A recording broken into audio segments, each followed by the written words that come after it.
25 თებერვალი არის ყველა ჩვენთვის ძალიან მძიმე დღე, მაგრამ ამავე დროს ძალიან დიდი იმედის დღე.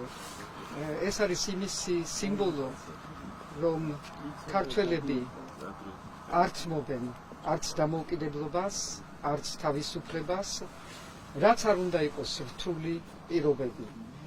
ვინც დღეს აქ მოვიდა და მიკიბულ-მოკიბული ენით რუსეთიც ვერ ახსენა, ის არ არის ამ ადამიანების სულის წრფელი, მართლაც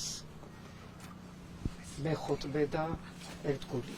იმიტომ რომ ეს ადამიანები, ეს ახალგაზრდები, ვინც ტაბახმელაზე და კოჯორში იბრძოდნენ ბოლომდე, იბრძოდნენ, კი არ დაუთმეს ქვეყანა, კი არ დაწვენ, კი არ დაიჩოქეს.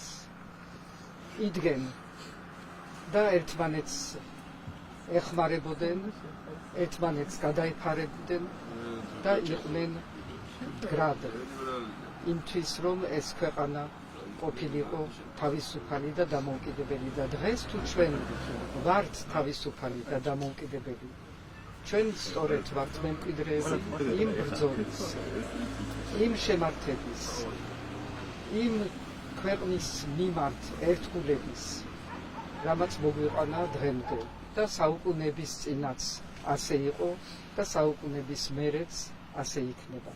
ასე რომ ბრძოლა ყოველთვის ღირს, ბრძოლა ბოლომდე არის და 25 თებერვალი სწორედ არის ამ ბრძოლის სიმბოლო და არა დაჩოქების.